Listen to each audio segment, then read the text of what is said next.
ఈ సెలబ్రిటీలు ఏ బ్రాండ్స్ కి ప్రాతినిధ్యం వహిస్తున్నారో తెలుసా? పూర్తి వివరాలకు చదవండి రేపటి సాక్షి దినపత్రిక. నమస్కారం, లైవ్ షోకి స్వాగతం. ఇక అతిథుల పరిచయం. శ్రీ కృష్ణరాజు గారు, సీనియర్ పాత్రికేయులు, ప్రముఖ విశ్లేషకులు. శ్రీ శేఖర్ రెడ్డి గారు, వైఎస్ఆర్ కాంగ్రెస్ పార్టీ అధికార ప్రతినిధి. Shri Sheikh Baji garu, Bharatiya Janata Party minority Morcha AP శాఖ అధ్యక్షులు. ఇక ఆంధ్రప్రదేశ్లో కుట్రలంటూ మొత్తం వరద ఇష్యూస్ని డైవర్ట్ చేయడానికి చంద్రబాబు గారి ప్రభుత్వం నానా తంటాలు పడుతున్నట్లుగా ఉంది.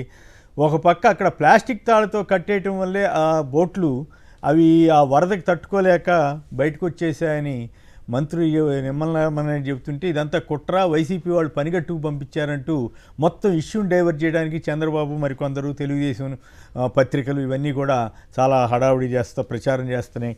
వాస్తవాలకి సంబంధం లేకుండా కథనాలు ఇస్తున్నాయి. ఇవి కొన్ని వార్తా విశేషాలు చూస్తే, ముంచింది ప్రభుత్వమే, వరద వస్తుందని చెప్పి ఉంటే జాగ్రత్త పడేవాళ్ళం, ప్రభుత్వానికి తెలిసినా మాకు సమాచారం ఇవ్వలేదు అని బాధితులు వాపోతున్న తీరు సాక్షిలో ప్రముఖంగా ఇచ్చింది.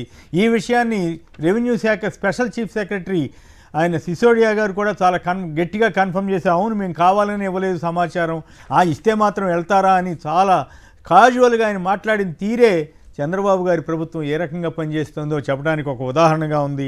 ఇప్పటికి కూడా కాలనీల్లో నీళ్లు ఉన్నాయి, అనారోగ్యం, చాలా పారిశుద్ధ్యం సరిగా లేక ప్రజలు అల్లాడుతుంటే బోట్లు కుట్ర ఇంకో కుట్ర అంటూ చంద్రబాబు గారు కథ నడుపుతూ ఉన్నారు.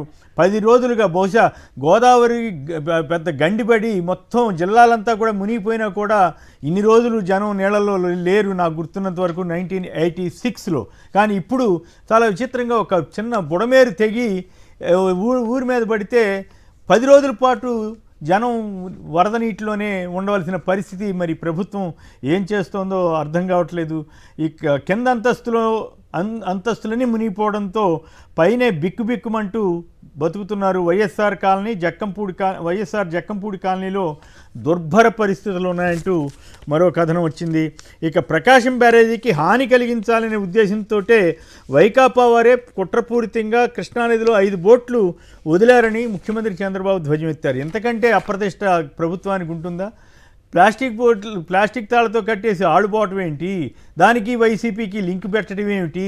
ఇదేనా చంద్రబాబు గారి నేర్పడతాను? ఈ కుట్ర కోణంలో, ఈ కుట్ర ఆలోచనలు చేయటంలో, వ్యూహంలో ఆయనకి మించిన దిట్ట ఇంకొకరు లేరేమో అనుకోవాలి. గతంలో ఆయన ప్రతిపక్షంలో ఉన్నప్పుడు ప్రభుత్వం వదిలిందని చెప్పాడు, ఇప్పుడు ప్రభుత్వం ఆయన ఉన్న ప్రతిపక్షం వదిలిందని చెబుతున్నాడు. ఆయన తెలివితేటలకు మించి ఎవరికి బహుశా దేశంలోనే ఎవరికి ఉండరేమో.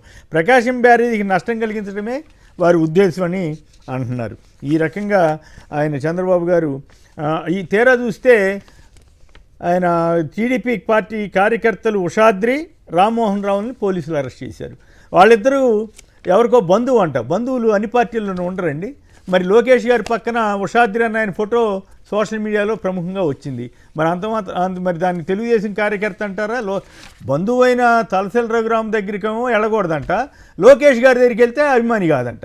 ఈ రకమైన వాదనలతోటి జనాన్ని మాయ చేయాలని, మోసం చేయాలనుకుంటే ఎట్లా? వాస్తవాల ప్రకారం పొరపాటు జరిగితే వాళ్ళు సరిగా కట్టలేదు, తాళ్ళు సరిగా పెట్టలేదని చెప్పి వెళ్తే పర్వాలేదు. కానీ ఈ రకంగా జనాన్ని మోసం చేయాలని ప్రయత్నం. ఇక తెలుగుదేశం పత్రికలు ఈనాడు, ఆంధ్రజ్యోతి తెగ జాకీలేసి లేపేస్తున్నాయి. కళ్ళ ముందు ధైర్యం, కళ్ళల్లో ధైర్యం అంట. విజయవాడ వరద బాధితుల పరిస్థితి మీద వాళ్ళంతా చాలా ధైర్యంగా ఎదుర్కొంటున్నారంట. చంద్రబాబు గారేమో ప్రజల కోసమే ఈ యుద్ధం చేస్తున్నారని చెప్తున్నాడు ఆయన. ఇక ఇంకొక ఇంట్రెస్టింగ్ విషయం ఏంటంటే, జగన్ చేసిన అప్పుల వల్ల ఈయనకు అప్పులు ఇచ్చేవాళ్ళు దొరకట్లేదని అన్నారని ఒక వార్త వచ్చింది. నిజానికి ఇప్పటికే 3 నెలల్లోనే 25,000 కోట్లు 20,000 కోట్లు సుమారుగా అప్పు చేసిన ఘనత చంద్రబాబు గారిది అయితే, ఆయనేమో జగన్ గారి వల్ల అప్పులు రావట్లేదు అంటారు. ఒక్క స్కీమ్ అమలు చేయకుండా మరి ఈ డబ్బంతా ఏం చేస్తున్నారో అర్థం కావట్లేదు. ఒక పెన్షన్ను, అన్న క్యాంటీన్లు పెట్టి మొత్తం 1,00,000 కోట్ల బడ్జెట్ అంతా కూడా మరి ఎడిపోయిందో తెలియదు. ఇక బాబు క్షుద్ర రాజకీయం చేస్తున్నారని అంబటి రాంబాబు గారు ధ్వజమెత్తారు. అరెస్ట్ అయిన వారిద్దరూ వైసీపీ వారని అనైతిక ప్రచారం చేస్తున్నారు, వారిద్దరూ టీడీపీ వారే అని మాజీ మంత్రి అంబటి రాంబాబు చెబుతున్నారు. కేవలం కుట్ర రాజకీయాల్లో భాగంగా ప్రకాశం బ్యారేజీని ఢీకున్న బోట్లను డ్రామా నడుపుతున్నారంటూ ఆయన తొలి నుంచి చంద్రబాబుది డైవర్షన్ పాలిటిక్స్, క్షుద్ర పాలిటిక్స్ అని చెప్తున్నారు. ఇక మన ఇంకొకటి ఏంటంటే వరద బ్యారేజీని ఢీకొన్న పడవల్లో 3 పడవలు వైసీపీకి చెందిన నాయకులవి లంగరు వేయకుండా వాటిని ప్లాస్టిక్ తాడుతో కట్టారని చెప్పారు. 1.5 కోటి పైగా విలువల పడవల పట్ల ఇంత నిర్లక్ష్యంగా ఉంటారని ఆయన అన్నారు. దీన్ని బట్టి అర్థమవుతోంది ఆ డబల్ టాక్ ఏమిటో, ఎవరిది కుట్రో ఎవరిది కాదో. సరే వైసీపీ వాళ్ళని ఆరోపిస్తున్నారు, ఇంకో పక్క టీడీపీ అని ఏమో ఆధారాలు సహితంగా వైసీపీ వాళ్ళు చెబుతున్నారు. ఇక్కడ ఇష్యూ ఏంటంటే వాళ్ళు వైసీపీయా టీడీపీ అన్నది కాదు, వాళ్ళు నిర్లక్ష్యంగా ప్లాస్టిక్ తాడుతో కట్టారని ఆయనే చెబుతున్నాడు, మంత్రి నిమ్మల. సో దీన్ని బట్టి ఈ వరద బాధితుల బాధల్ని పక్కన డైవర్ట్ చేయడం కోసం చంద్రబాబు గారు ఇట్లాంటి కుట్ర వ్యూహాలు అమలు చేస్తున్నారనేది అర్థమవుతోంది. ఇంకో ఇంట్రెస్టింగ్ థింగ్ ఏంటంటే మాజీ పిఎస్ శ్రీనివాస్ పైన సస్పెన్షన్ ఎత్తివేశారు. సస్పెన్షన్ ఎత్తివేసి ఆయనకి పదవి ఇచ్చేశారు, మళ్ళీ ఉద్యోగం ఇచ్చేశారు. 2,000 కోట్ల అక్రమాలు జరిగాయని ఇన్కమ్ ట్యాక్స్ వాళ్ళు దాడి చేసి ఆయన ఇంట్లో పట్టుకున్న తర్వాత స్కిల్ స్కామ్లో ఆయన అమెరికా పారిపోతే అప్పుడు సస్పెండ్ చెప్పబెట్టకుండా ఉద్యోగం నుంచి వెళ్ళిపోతే ఆయనకి సస్పెండ్ చేసింది అప్పుడు ప్రభుత్వం. ఇప్పుడు ఆయన అన్నీ ఎత్తేసారు. స్కిల్ స్కామ్లో ఆయన సాక్ష్యం చెప్పకుండా తప్పుకున్నాడని చెప్పి, సాక్ష్యం లేకపోతే ఆయన విచారణలో అన్ని విషయాలు చెప్తాడేమోని చెప్పి ఆయన్ని పక్క తప్పించేశారు. ఇప్పుడేమో ఆయనకి సస్పెండ్ ఎత్తివేశారు. ఇంకో పక్క ఐఏఎస్ ఐపీఎస్లు మాత్రం 25 మందిని వాళ్ళకి పోస్టింగ్లు ఇవ్వకుండా ఇదే ప్రభుత్వం వేధిస్తోంది. ఈ రకంగా చంద్రబాబు గారి ప్రభుత్వం ముందుకు వెళ్తోందని చెప్పాలి. కొన్ని చంద్రబాబు గారి డబుల్ టాక్కి సంబంధించిన కొన్ని వీడియోలు అవి చూసిన తర్వాత చర్చలోకి వెళ్దాం.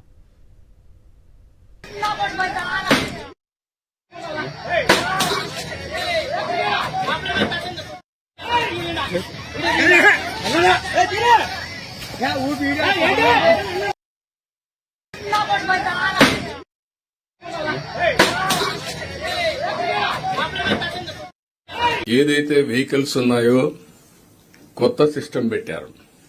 నాకైతే అర్థం కాదు.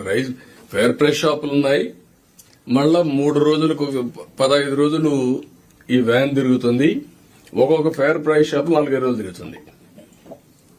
అంటే ఇలాంటి సిస్టమ్స్ అనేటివి ఒక పద్ధతి లేని సిస్టమ్ తీసుకొచ్చారు. ఎసెన్షియల్ కమాడిటీస్ చేరవేసేదానికి డోర్ టు డోర్ ఇవ్వడానికి అవి పనిచేసే పరిస్థితికి వచ్చారు. ఈ రోజు మళ్లీ మేము అసెస్ చేశాం. ఇంటింటికి సరుకులు ఇస్తే బెటరా, లేకపోతే ఫేర్ ప్రైస్ షాపులో పెడితే బెటరా అని అడిగితే 75% ఇంటింటికి ఇవ్వాలని కోరుతున్నారు. కొంత వ్యయ ప్రయాసాలతో కూడిన పనైనా ఇంటింటికి ఇచ్చే కార్యక్రమానికే శ్రీకారం చుడతాం. రైట్. ఇక కృష్ణనాథ్ గారు దయచేసి మీరు మాట్లాడండి. ఏమిటి కుట్రని ప్రచారం చేయటం? ఒక పక్కేమో వరద బాధితులకి ఇక అసలు అంతా మొత్తం సహాయం అందినట్లు వాళ్ళంతా చాలా ధైర్యంగా ఉన్నారంట కదా, మీరు కూడా ఆ బాధితుల్లో ఒకరు కదా, మీరు కానీ బాజీ గారి సంగతి నాకు తెలియదు, ఆయన వరద బాధితుల ఏరియాలో ఉన్నారో లేదో తెలియదు, కానీ మీరంతా చాలా ధైర్యంగా ఉన్నారంట. వరద పోతే పోయిందిలే, నష్టం జరిగిందిలే అన్నట్టుగా ఉన్నారంట. ఈనాడు ఆంధ్రజ్యోతి బిల్డప్ ఇస్తున్నాయి.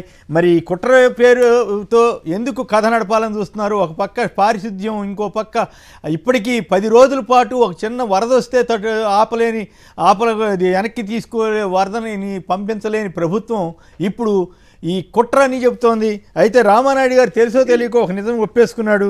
ఆయన ప్లాస్టిక్ తాళ్లతో కట్టడం వల్ల లంగరు వేయకుండా ప్లాస్టిక్ తాళ్లతో కట్టారని చెప్పి ఆయన చెబుతున్నాడు. మరి దీంట్లో కుట్రే ఉన్నట్లు లెక్క. ఇది కేవలం చంద్రబాబు గారి డైవర్షన్ పాలిటిక్స్గా చూడాలా, లేక ఇంకేదన్నా వాస్తవం ఉందా? అలాగే పిఎస్ గారి మరి ఇప్పుడు మాట్లాడితే సరే, లేదంటే తర్వాతైనా మాట్లాడండి. ఐపీఎస్ ఐఏఎస్లకేమో పోస్టింగ్లు ఇవ్వకుండా పక్కన పెట్టిన ప్రభుత్వం సస్పెండ్ అయిన మాజీ పిఎస్ని మాత్రం చక్కగా తెచ్చేసి ఆర్డర్ ఇచ్చేసి ఉద్యోగాలు ఇచ్చింది. రైట్, మాట్లాడండి. రైట్, కృష్ణనాథ్ గారి ఇంటి దగ్గర టెక్నికల్ ప్రాబ్లం వచ్చింది. శేఖర్ రెడ్డి గారు మీరు మాట్లాడండి దయచేసి. శేఖర్ గారు. కేసర్ గారు నమస్తే. నమస్తే. మీకు అలాగే కృష్ణరాజు గారికి, బాజీ అన్నకి, సాక్షి టీవీ వీక్షకులందరికీ కూడా గుడ్ మార్నింగ్ సార్. ఇది ఎంత దారుణం అంటే మనం చెప్పుకోవాలంటే సార్, విజయవాడ వరదలు మ్యాన్ మేడ్ ఫ్లడ్, ఏదైతే ఎవరికి కూడా సమాచారం ఇవ్వకుండా రాత్రికి రాత్రి వలగలేరు దగ్గర లాకులు ఎత్తడం వల్ల విజయవాడ మొత్తం మునిగిపోయింది అని చెప్పేసి రాష్ట్ర వ్యాప్తంగా చర్చ జరుగుతూ ఉంటే, ఆ చర్చను డైవర్ట్ చేయడం కోసం చంద్రబాబు నాయుడు గారి ప్రభుత్వం మొదటి రోజు నుంచి ఆడుతున్న కుట్రలో భాగం సార్ ఇది. ఈ రోజు ఎంత దారుణం అంటే సార్, ఒక ప్రభుత్వం ఉంది, యంత్రాంగం ఉంది, మంత్రులు ఉన్నారు, అలాగే మొత్తం సిబ్బంది మొత్తం కూడా ఉన్నారు. సిబ్బంది మొత్తం కూడా ఉంటే 10 రోజులు అవుతుంది సార్. ఎంత దౌర్భాగ్యం అంటే వీళ్ళు చెప్తున్నారు సార్, 5 ఇంజన్లు వెళ్తున్నాయి, ఇల్లులు క్లీన్ చేస్తున్నాం, అందరికీ అందుతా ఉందని చెప్తా ఉన్నారు సార్. వీళ్ళకి ఛాలెంజ్ తెలుగుదేశం పార్టీ వాళ్ళకి. బాజీ అన్న కూడా అక్కడ కూర్చున్నారు, కూటమిలో భాగం ఎన్డీఏ ప్రభుత్వం సార్. ఏదైతే సింగ్ నగర్ ప్రాంతం బాగా ఎఫెక్ట్ అయింది సార్. సింగ్ నగర్ ప్రాంతంలో పైపుల్ రోడ్ ఏదైతే ఉందో, ఆ సింగ్ నగర్ ప్రాంతం పైపుల్ రోడ్ లో సార్, పైపుల్ రోడ్ లో ఈ రోజుకి పార్టీ అందలేదు సార్. నిన్న కూడా కొందరు ధర్నా చేసినట్లున్నారు కదా. ఏ ఒక్కరికి సార్ 1 కిలో ఎర్రగడ్డలు టమోటాలు కూడా ఇచ్చిన పరిస్థితి లేదు సార్. 1 కిలో ఇచ్చిన పరిస్థితి లేదు. కానీ వీళ్ళు మాత్రం డ్రోన్లతో అందించామని చెప్పేసి పబ్లిసిటీ కొట్టుకుంటున్నారు సార్. సార్ ఎంత దుర్మార్గం అంటే సార్, ప్రభుత్వ లెక్కల ప్రకారం 6.5 లక్షల మంది ఈ వరదలకి ఎఫెక్ట్ అయ్యారు అని చెప్పేసి ప్రభుత్వమే చెప్పింది సార్, మేము చెప్పట్లేదు. చంద్రబాబు నాయుడు గారు చెప్పింది ఏంటంటే 11 లక్షల వాటర్ బాటిల్ ఇచ్చామని చెప్పారు సార్. 3 లక్షల ఫుడ్ ప్యాకెట్స్ ఇచ్చామని చెప్పారు సార్. 3 లక్షల ఫుడ్ ప్యాకెట్స్ లో కనీసం సగం చేరేసారి, మిగతా మొత్తం ఫ్లైఓవర్ల పక్కన పడి ఉంది సార్. కనిపిస్తా ఉంది పూర్తిగా. 6 లక్షల మంది ఎఫెక్ట్ అయితే సార్ 3 లక్షల ఫుడ్ ప్యాకెట్స్ వెళ్ళాయండి సార్. ఏది ఒక రోజుకే, మిగతా రోజులు తిండి ఎవరు పెట్టాలి సార్? 11 లక్షల వాటర్ బాటిల్స్ వెళ్ళాయండి సార్. మిగతా రోజు వాటర్ ఎవరే వారు సార్ వారికి? కనీసం పునరావాస కేంద్రాలు ఏర్పాటు చేశామన్నారు. ఎక్కడ ఏర్పాటు చేశారు సార్? నేను గత వారం రోజుల నుంచి చూస్తున్నాను sir, Telugu Desam party official handles లో కానీ, తెలుగుదేశం పార్టీ గెజెట్ పత్రికల్లో కానీ ఎక్కడైనా పునరావాసానికి సంబంధించి ఎక్కడైనా ఒక వార్త వస్తుందేమో అని చెప్పి చూసాను సార్. ఎక్కడ కనిపించట్లేదు. అంటే ప్రజలంటే ఇంత చిన్న చూప. రెవెన్యూ స్పెషల్ సిఎస్ కూడా చెప్తున్నారు సార్, ఇంతమందిని మేము పునరావాసం చేయలేమని చెప్పి. 10,000 మందిని కూడా పునరావాసం చేయలేరా? కనీసం మీరు 10,000 మందిని కూడా చేయలేరా? ఆ 10,000 మంది కూడా కనిపించట్లేదు సార్. సార్ అక్కడ దౌర్భాగ్యం ఏంటంటే సార్, సింగ్ నగర్ ప్రాంతం, పాత రాజరాజేశ్వరపేట, భవానీపురం మొత్తం సార్ జనాలు ఎవరు ఉంటారంటే డైలీ దినసరి వేతన జీవులే అధిక శాతం ఉంటారు సార్. 3 లక్షల మంది దినసరి వేతన జీవులే ఉంటారు సార్. 10 రోజుల నుంచి వాళ్ళకి పనులు లేవు, ప్రభుత్వం నుంచి ఎలాంటి సాయం అందట్లేదు. ఏదైతే వాళ్ళకి నిత్యావసర సరుకులే కాకుండా చిల్లి గవ్వ కూడా ప్రభుత్వం నుంచి అందలేదు సార్. మరి వాళ్ళ కుటుంబాలు, వాళ్ళ బ్రతుకులు ఎలా సాగాలి ముందు? ఓకే, బోట్ల కుట్ర అంటున్నాడు చంద్రబాబు గారు. ఎందుకు ఆ విషయాలన్నిటి ఈ వరద గురించి కంటే కూడా దీని మీద ఎక్కువ మాట్లాడుతున్నారు ఎందుకు వీళ్ళంతా? సార్ ఇదే సార్ ఏంటంటే విజయనగరం ఏదైతే విజయవాడ ప్రాంతం మొత్తం కూడా మొన్నటి ఎన్నికల్లో చంద్రబాబు నాయుడు గారు నెత్తి మీద పూడ్చుకొని ఊరేగించింది సార్. మరి అలాంటి ప్రాంతాన్ని చంద్రబాబు నాయుడు గారి చేతగాని చేవలేని అసమర్థ దత్తమ్మ పరిపాలన విధానం వల్ల ఈ రోజు ఆ ప్రాంత ప్రజలందరూ ఇంత ఇబ్బందులకు గురవడమే కాకుండా వాళ్ళందరి దృష్టిలో చంద్రబాబు నాయుడు గారి ప్రభుత్వం ఏదైతే ఉందో దోషిగా నిలబడింది. దాన్ని డైవర్ట్ చేసే పాలిటిక్స్ లో భాగంగా సార్ ఇప్పుడు నాకు ఇప్పటికీ అర్థం కాని విషయం ఒకటే సార్, ఏదైతే రామానాయుడు గారు చెప్పినట్టుగా 5 బోట్లు కొట్టుకొచ్చాయి అని చెప్తున్నారు, వాటిల్లో 3 బోట్లు వైఎస్ఆర్ కాంగ్రెస్ పార్టీ బోట్లు అని చెప్తున్నారు. మిగతా 2 బోట్లు ఎవరివి? టూరిజం కి సంబంధించిన బోట్లు అని చెప్పి వాళ్ళే చెప్తున్నారు సార్. మరి టూరిజం కు సంబంధించిన బోట్లు ప్రభుత్వ ఆధీనంలో ఉంటాయా, వైఎస్ఆర్ కాంగ్రెస్ పార్టీ ఆధీనంలో ఉంటాయా? ప్రభుత్వ ఆధీనంలో ఉండే బోట్లు కూడా కొట్టుకొచ్చాయి అంటే ప్రభుత్వం కూడా కుట్ర చేసిందా ప్రకాశం బ్యారేజ్ కొట్టుకుపోవాలని చెప్పి? సో ఎలాంటి పొంతం లేని సమాధానాలు సార్. తాడుతో కట్టేశారు లంగరేయకుండా అని చెప్పి మాట్లాడుతుంది సార్. సార్ ఒక నీటిపారుదల శాఖ మంత్రిగా అసలు బోట్లను ఎలా కట్టేస్తారు నదుల్లో అని చెప్పేసి కనీసం ఐడియా ఉందా? కృష్ణా నదిలో ఉన్న బోట్లు ఏంటంటే ఏదైతే ఈ వీళ్ళు చెప్తున్నట్టుగా లాంచీలు, మనుషులను తీసుకెళ్లే లాంచీలు, ఇసుక డ్రెడ్జింగ్ లాంచీలు ఉంటాయి సార్. ఇక్కడ ఎవరైనా సార్ వీళ్ళు ఏం చేస్తారంటే ఎక్కడైతే నది ఒడ్డుకు తీసుకొచ్చిన తర్వాత లంగర్ వేయరు సార్. లంగర్ వేస్తే ఏమవుతుందంటే వరద ఎక్కువ స్థాయిలో వస్తే లంగర్ వేస్తే బోటు మునిగిపోయే పరిస్థితి ఉంటుంది కాబట్టి వాటిని చైన్లతోటి తాళ్లతోటి ఒడ్డును కట్టేసుకుంటారు. ఆ మాత్రం కూడా తెలియకుండా ఆయన భారీ నీటిపారుదల శాఖ మంత్రి అయిపోయారు సార్. కట్టేసుకున్న వాటి సార్ ఇంకా ఒక దారుణం ఏంటంటే నేను నిన్న ఇబ్రహీంపట్నం సమీపంలో ఏదైతే బోట్ల యజమానులు ఉంటారో వాళ్ళతో ఒకరిద్దరితో మాట్లాడడం జరిగింది సార్.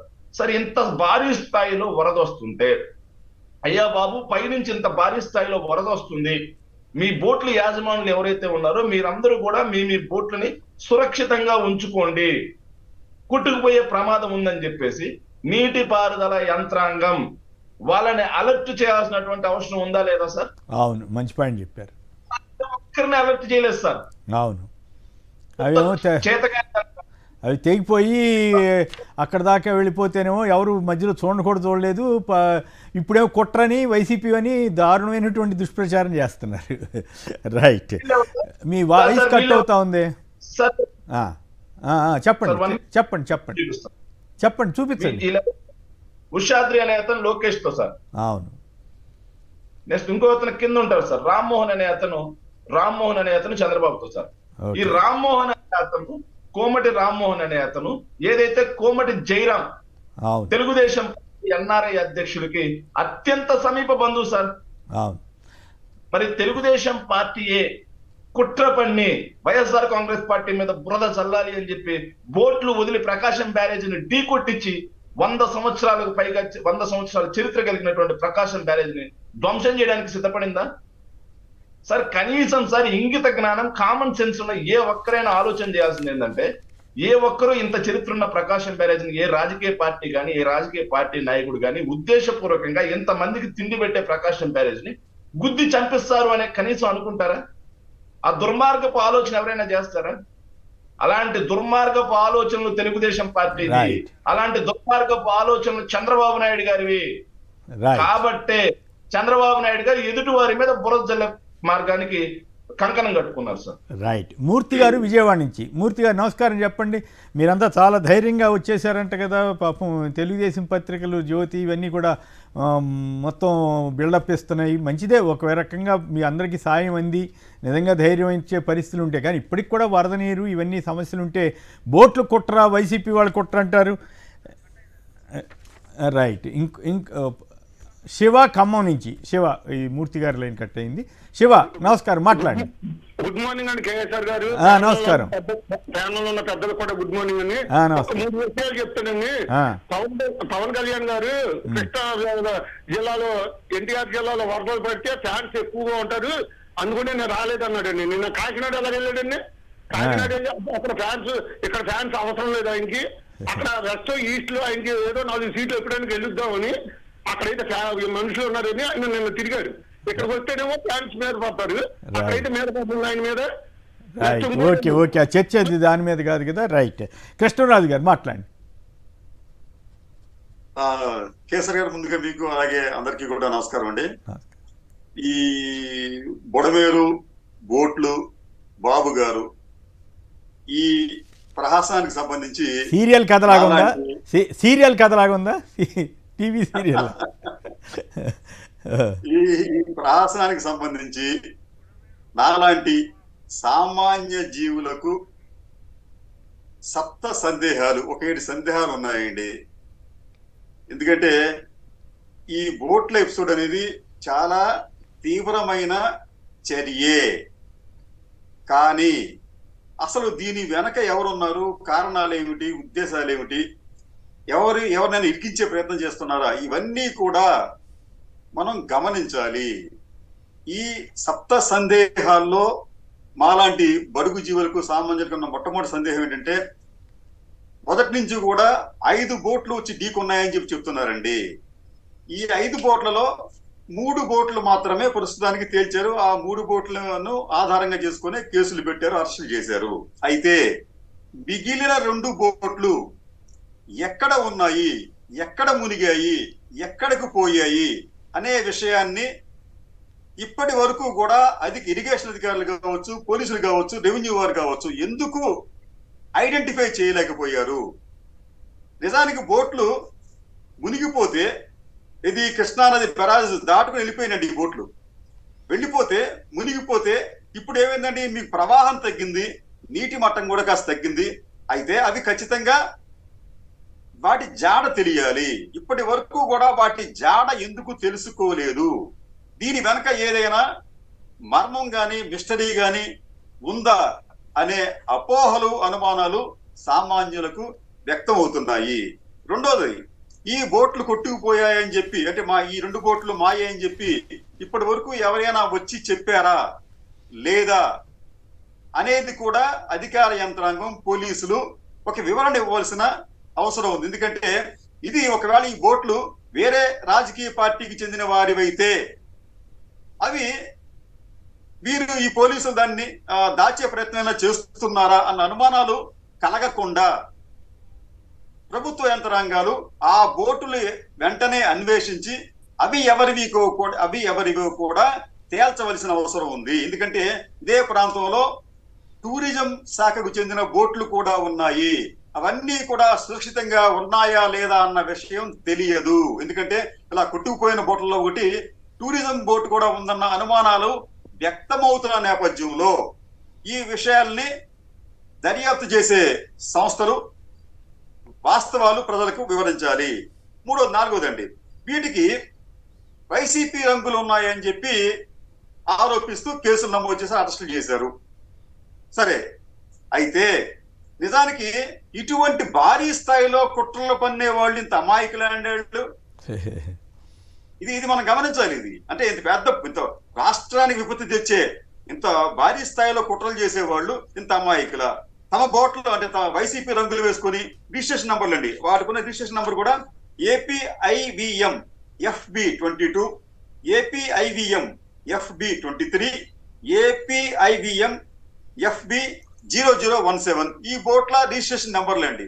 అది ఎవరికైనా తెలిసిపోతాయి. అవి ఆ రిజిస్ట్రేషన్ నంబర్లు రిజిస్టర్ అయి ఉంటాయి కాబట్టి. అంటే ఈ కుట్రలు చేసేవాళ్ళు అమాయకులు అనమాట. తమ బోట్లను తమ నంబర్లు తాము రిజిస్టర్ చేసుకున్న నంబర్లతో ఉన్న బోట్లను, దానికి వైసీపీ రంగులతో ఉన్న బోట్లను వారదల వారే వదిలేశారనమాట. అంటే వాళ్ళ అమాయకులు వాళ్ళు. కానీ నేను అక్కడ కంటెస్ట్ ఏంటంటే నిజంగా ఇంత కుట్రలు చేసే వాళ్ళైతే ఈ బోట్లకు వాళ్ళు ఏ బీజేపీ ఎంబలమో చంద్రబాబు నాయుడు గారి ఫొటోస్ పోస్టర్ లో పెట్టి స్టిక్కర్ లో పెట్టి వదిలేచ్చు కదా వాళ్ళు జనం మిస్టేక్ చేయడానికి. అలా ఎందుకు చేయలేకపోయారు అంటే ఇక్కడ చేసిన కుట్రదారులు పిచ్చి అమాయకులు, వాళ్ళకేం తెలియదు పాపం వాళ్ళకి. అది అట్లా బోట్లు వదిలేసి దొరికిపోవాలి, అరెస్ట్ అయిపోవాలని చెప్పి ఉద్దేశంతో వాళ్ళు ఏమైనా ఉన్నారా? ఇది ఒకటండి. తర్వాత ఇక్కడేమన్నా ప్రభుత్వాన్ని ఇరుకుని పెట్టడానికి బోట్లు వదిలేసి ఉంటారు అనేది ప్రభుత్వ వాదన, ఓకే అని అధికార పక్షం అంటుంది. కానీ అలాగే ప్రతిపక్షాన్ని ఇరుకుని పెట్టడానికి ఎవరైనా ఎలాగ చేశారా? ప్రభుత్వాన్ని ఇరుకుని పెట్టడానికి చేశారని చెప్పి అన్నారు. అలాగే ప్రతిపక్షాన్ని కూడా ఇరుకుని పెట్టడానికి ఎవరైనా ఎలాగ చేశారా అనేది కూడా మనం గమనించాలి అనే ఈ దర్యాప్తులో అది కూడా భాగం కావాలి. తర్వాత నెక్స్ట్ పాయింట్ ఏంటిది, గత 2.5 నెలలుగా రాష్ట్రంలో నెలకొన్న శాంతి భద్రతల పరిస్థితులు, హత్యలు, అరాచకాలు చూస్తూ ఉంటే ఈ బోట్ల కుట్ర వెనకాల సంఘటన వెనక ఏదైనా కుట్ర ఉందా అనే అనుమానాలు సామాన్యులకు వస్తున్నాయి. ఎందుకంటే గతంలో కూడా ఇటువంటి ప్రత్యర్థుల మీద నెపాన్ని నెట్టివేసే సంఘటన అనేకానికి జరిగాయండి. రెండోది ఏంటంటే గత 2.5 నెలలుగా వైసీపీ వాళ్ళ మీద అనేకానికి దాడులు జరిగాయి, హత్యలు జరిగాయి, గృహదన్నాలు చేస్తున్నారు, ఇప్పటికీ కూడా జరుగుతూనే ఉన్నాయి. ఈ నేపథ్యంలో ఇటువంటి సంఘటనలను ఆధారంగా చేసుకుని వైసీపీ మీద కుట్రలు పనడానికి ఎవరైనా ఇటువంటి పని చేశారని చెప్పి అనేది కూడా వాళ్ళు పోలీసు వారు లేకపోతే అధికార యంత్రాంగం దీని మీద కూడా వాళ్ళు దృష్టి పెట్టాలి. ఒకవేళ ఎవరైనా అరాచకవాదులు ఈ దుశ్చర్యలకు పాల్పడి నెపాన్ని వైసీపీ మీద నెట్టాలని భావిస్తే ఆ విషయాన్ని పోలీసు దర్యాప్తు చేయాలని చెప్పనుకున్నాం. అలాగే ఇక్కడ ముఖ్యమైన విషయం ఏంటంటే దీనికి సంబంధించి ముందస్తు హెచ్చరికలు అనేది చాలా కీలకమైందండి. అది అసలు ఎందుకంటే అసలు ఈ బోట్లు ఎప్పుడు వదిలేశారండి? 2వ తారీఖు అంటే 1వ తారీఖు అర్ధరాత్రి వదిలేశారని చెప్పి అంటున్నారు. అయితే అప్పటికి ప్రమాద హెచ్చరికలు ఎవరైనా జారీ చేశారా ఎవరు బోట్ల యజమానులకి? ఎందుకంటే మీకు సముద్రంలోకి వేటకి వెళ్ళొద్దు అని చెప్పి దాదాపు 48 గంటల నుంచి ఇంకే ముందుగా మీకు హెచ్చరికలు జారీ చేస్తుంటారండి. అలాగే వరద పెరుగుతున్న ప్రాంతాల్లో మీరు ఎవరో కూడా వరదల్లోకి వెళ్ళవద్దు, రోడ్ల మీద తిరగవద్దు అని చెప్పి హెచ్చరికలు జారీ చేస్తారు. అలాగే కృష్ణా బరాజ్కి నీళ్లు వస్తున్నాయని చెప్తే బోట్ల యజమానులు తమ బోట్ల కాదు కృష్ణరాజు గారు, మీరు మొత్తం దాని చుట్టూ తిప్పుతున్నారు. కానీ మొత్తం వరద ఫెయిల్యూర్స్ని, ప్రభుత్వ ఫెయిల్యూర్స్ని డైవర్ట్ చేయడానికి కూడా ఇట్లా చెప్పొచ్చు కదా. ఒక సీఎం గారు పోలీస్ ఎంక్వైరీ ఏంటో జరగకుండానే, తెలియకుండానే, చూడకుండానే డైరెక్ట్గా బంధువులు అన్నంత మాత్రాన ఆరోపిస్తారా? మరి కోమటి జయరామ్కి కూడా బంధువే, సల్సిల్రామ్కి బంధువో కాదో నాకు తెలియదు, కానీ బంధువు అని వీళ్ళు పనిగట్టు ప్రచారం చేస్తున్నారు.